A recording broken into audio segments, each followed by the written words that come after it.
අම්මට හුඩු පුතත් යනවා. බලා ටේප් කරගනින් බං අවුලන්නේ.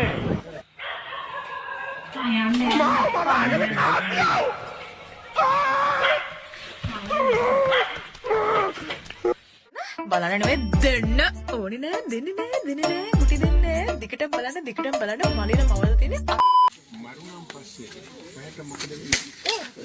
තෝ මගෙන් බනහන්න ආවද?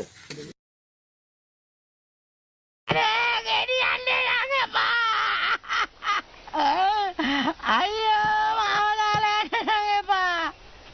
ගෙනියන්න නම් දෙන්න බෑ. මල්ලි ඉවසන්න මල්ලි ඉවසන්නනේ. ඔයාලා කියයි අයියා කොහොම ඉවසන්නද? ගිය සතියේ තොදේ ඉඳපු කෙනා. ජීවිතේ හැටි එහෙම තමයි මල්ලි.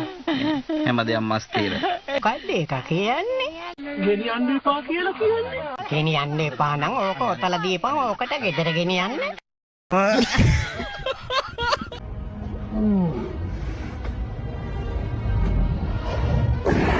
මේක අපිල්ලගේ දත්ත අපිලගේ නීතිය ඕනෝක තමයි ප්‍රාස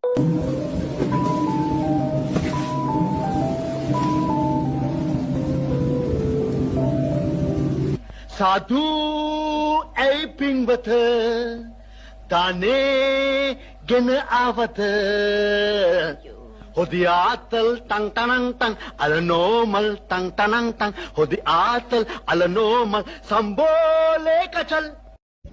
හෙලෝ මගේ රත්තරන් යාළුවනේ කොහමද? හොඳින් ඉන්නවද ඔයගොල්ලෝ? මගේ රත්තරන් අයියේ අපි වලයි. උඹලා ටේප් කරගනින් බං අවුලන්නේ. උඹලා ටේප් කරගනින්.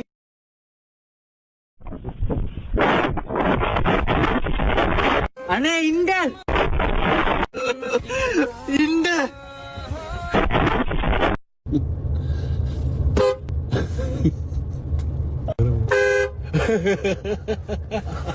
හරි දැන් හරිද? ලොකු දෙයක් කියලා හිතුවේ. තෝයි තමන් ගොනෙක් කියලා. මම මේ පොණ්ඩේ දුන් චීනෙක් නෙවෙයි අකෝ. මේක අහගන්න හොඳේ අපි ක්ලේසි පාදු මිනිස්සු නෙමෙයි හරිද? නංගි පුංචි කෙල්ලන්ව රවට්ට ගන්න හදන කපටි කයිරා ටික කාබරයක් කොඩ කඩ පුපුරන්න කහපියකද කම්බුගේ කඩ පුපුරන්න මේක අහගන්නේ තෝ වගේ පටු අදහස් තියෙන තමයි මැරෙන්න ඕනේ ඵලයන් එළියට ඵලයන් එළියට කියලා ඔක බෝ කරගෙන මැරි. හෙලෝ මගේ රත්තරන් යාළුවනේ කොහමද? හොඳින් ඉන්නවද ඔයගොල්ලෝ? එල්ලෙන්න එපා මොකෙලි.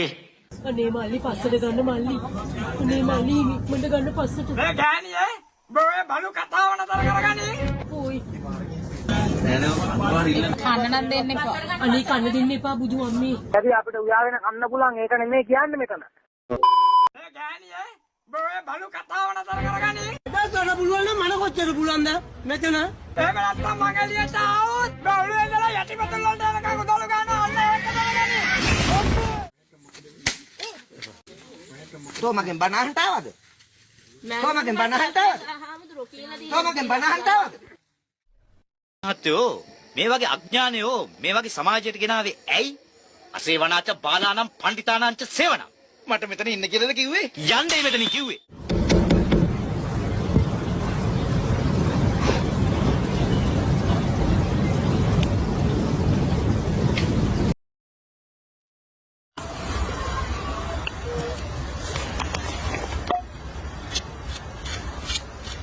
අද ජීවත් වෙන්න ක්‍රමයක් නැහැ. අහිංසක දෙමව්පියන්ගේ දරුවන් 3 දෙනෙක් ඉන්නවා කියන 2000 පඩි හම්බෙන්න.